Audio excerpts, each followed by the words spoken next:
पंजाब के संगरूर से आम आदमी पार्टी के सांसद गुरमीत मीत हेयर हमारे साथ बातचीत करने के लिए मौजूद है। सवाल यही है सर कि अब तक पंजाब सरकार जिन किसानों के हितैषी थी आज उन्हीं से दुश्मनी मोल लेने के लिए तैयार है। ऑपरेशन क्लीन शंभू बॉर्डर पर क्यों अचानक? नहीं, हम आज भी हितैषी हैं किसानों के और आज भी उनके समर्थन में हैं और आगे आने वाले समय में भी उनके साथ रहेंगे। और पहले भी आप देखिए, जब हम सत्ता में नहीं भी थे तब भी हमने उनका पूरा समर्थन किया और 3 साल हो गए सत्ता में, आज भी हम उनका पूरा समर्थन कर रहे हैं। जब भी कोई केंद्र किसानों के अगेंस्ट कोई बिल लाने की कोशिश करता है, कोई ना कोई एक्ट पास करता है, सबसे पहले हम वहाँ पर रेजोल्यूशन लेके आते हैं उसके अगेंस्ट। तो किसानों के हम पूरे तरीके से साथ हैं क्योंकि हम खुद किसानी परिवार से संबंध रखने वाले लोग हैं। मेरा पिछोकड़ भी परिवार का किसानी का है, हमारे मुख्यमंत्री जी का भी, और हमारे जितने लीडर हैं ज़्यादातर लोग किसान परिवारों से ही आते हैं। लेकिन आज मुद्दा किसानों का नहीं, क्योंकि किसानों के साथ हम आज भी हैं। मुद्दा है कि स्टेट का बॉर्डर बंद होने की वजह से लॉस स्टेट का हो रहा है, देश पंजाब के लोगों का हो रहा है, और जो पंजाब के भी जो सरकार का खजाना है उसका भी लॉस हो रहा है, क्योंकि वो खजाना अब किसी मंत्री या किसी एमएलए का तो है नहीं, या मुख्यमंत्री का है, तो प्रदेश के लोगों का ना। अब उसमें अगर पैसे कम जा रहे हैं तो किसका लॉस है?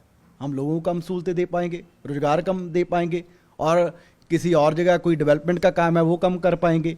सो हर महीने सैकड़ों करोड़ का लॉस प्रदेश का हो रहा है, और इंडस्ट्री का भी लॉस हो रहा है, व्यापारियों का भी लॉस हो रहा है, और सारे के सारे पंजाब के लोग हैं। तो इनडायरेक्टली किसानों का भी लॉस हो रहा है। अगर प्रदेश के पास पैसा नहीं होगा तो किसानों को भी हम कम सहूलतें दे पाएंगे। वो सारे पंजाब में रहने वाले लोग हैं, उनके बच्चों के रोजगार मिलना है, रोजगार नहीं मिल पाएगा अगर बॉर्डर नहीं खुलेगा।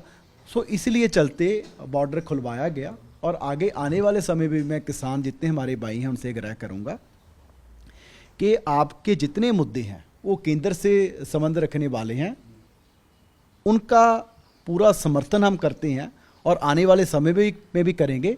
लेकिन आप बॉर्डर बंद मत कीजिए, उससे सीधा नुकसान पंजाब का हो रहा है। शंभू बॉर्डर पर इतने दिनों से किसान बैठे थे।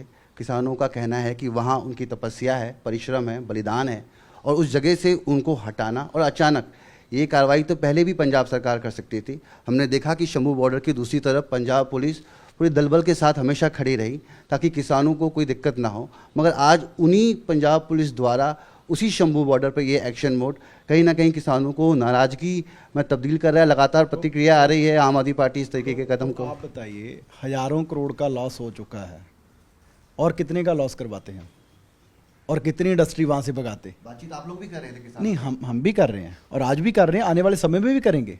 मैं तो कह रहा हूँ कि हम पूरे तरीके से समर्थन करते हैं किसानों का, और आने वाले समय में भी करेंगे, और करना भी चाहिए क्योंकि मुद्दे उनके बिल्कुल जायज़ हैं।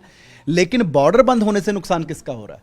वो सारा का सारा नुकसान पंजाब का हो रहा है और पंजाब के लोगों का हो रहा है, और इस बात को किसान भी समझ रहे हैं, और जो कुछ नहीं समझ रहे मैं उनसे भी आग्रह करूंगा कि आप इस बात को समझिए कि आप किसी और का नहीं, खुद का नुकसान कर रहे हैं। लोग ये समझ रहे हैं कि व्यापारियों का फ़ायदा हो रहा है, लुधियाना वेस्ट का चुनाव है और ये कदम इसके मद्देनज़र रखा गया है। देखिए, चुनाव तो निकल जाएगा। हमने तो कहा है कि जी आने वाले समय में भी हम बॉर्डर को बंद नहीं करने देंगे। प्रोटेस्ट करना है तो और कई तरीके हैं, बॉर्डर को बंद करना है। अगर बंद करना है हो तो आप दिल्ली आइए, जिस सरकार से आपका मुद्दा है, क्योंकि केंद्र सरकार है, बीजेपी की सरकार है, उन्होंने इस मुद्दे का समाधान करना है। वहाँ पर बॉर्डर बंद करने से केंद्र को क्या फ़र्क है? बीजेपी को आप बताइए वहाँ बॉर्डर बंद करने से क्या नुकसान हो रहा है? सारा का सारा नुकसान तो पंजाब का हो रहा है। आखिरी सवाल, किसान सलाखों के पीछे बड़े नेताओं को अभी रख दिया गया है, कब तक वो रहेंगे? क्योंकि जितनी देर वो इस तरीके से पुलिस की हिरासत में रहेंगे, डिटेन कर रखा है उनको, तो बाकी किसानों में भी इसका आक्रोश देखने को मिल रहा है। नहीं, एक बड़े आंदोलन को भी ये दिशा दी जा सकती है इस कदम से। हिरासत में अरेस्ट करना अलग बात है, किसी को अरेस्ट नहीं किया। डिटेन मुझे लगता है कि कल किया होगा, मुझे लगता है कि छोड़ दिया होगा, अगर नहीं छोड़ा तो छोड़ देंगे। हाँ, उनका कौन सा कोई उन्होंने क्राइम किया है कि जी हम उनको अरेस्ट करें? किस धारा में अरेस्ट करेंगे? मुझे नहीं लगता कि किसी को अरेस्ट किया है या किसी को अरेस्ट करेंगे। हाँ ठीक है, वहाँ से उठाने के लिए डिटेन किया होगा और सभी को छोड़ रहे हैं। धन्यवाद बातचीत करने के लिए। तो आप सुने थे गुरमीत मीत हेयर को, जिन्होंने तमाम मुद्दे पर न्यूज़ 18 के साथ खास बातचीत की। दिल्ली से कैमरामैन विपिन के साथ मैं रवि मिश्रा। न्यूज़ 18।